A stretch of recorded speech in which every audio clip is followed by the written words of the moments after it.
Welcome back, ladies and gentlemen, and we're delighted to be joined over the telephone by Professor Dr. Ayman Salama, Professor of International Law. A very good afternoon to you, Dr. Ayman. Good afternoon. How are you doing? Fine, thank you, sir, and thank you so much for joining us this afternoon. Now, Dr. Ayman, let me start by asking you, how do you see the legitimacy of the Memorandum of Understanding of the Maritime Border Delimitation that was endorsed in November 2019 between Libya and Turkey, according to the international law?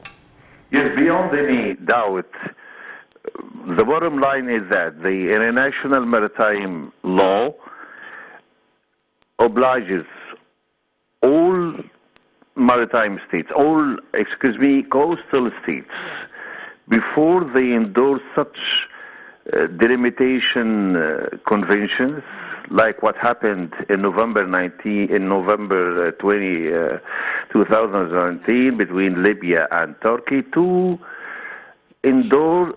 render consultations with the neighboring states, either in the Mediterranean, especially in the Eastern Mediterranean. I mean, for Turkey to make consultations in advance with its bordering states, like neighboring states, like Cyprus and Greece, and for Libya, in particular, to make such consultations in advance with the bordering or neighboring state, Egypt in particular. However, both of the two states never did this international obligation. That's why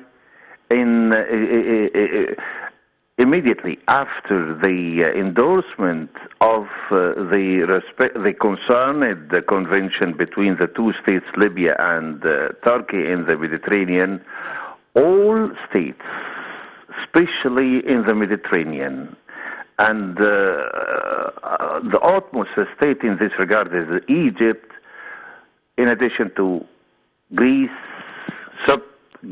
Cyprus, etc., they condemned, and they didn't declare any validity or legality of such violation of, it is a gross violation of maritime international law. Right, right. So that's why, consequently, again, 2 days ago in this week, the convening states in Athens, yes, they reiterated their, non-recognition of such violation of maritime international law.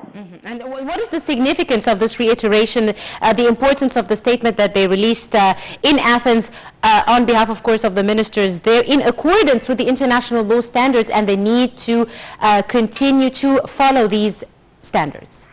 This is very instrumental, very important, significant for such states which declared collectively the invalidity of such an agreement, because if they did not condemn such a violation, it means that they actually give a consent, implied consent. That's why the Egyptian and also the other states, they made their, strong condemnation, and this is a very direct declaration from those countries that the invalid agreements, they do not recognize them, which means that such an illegal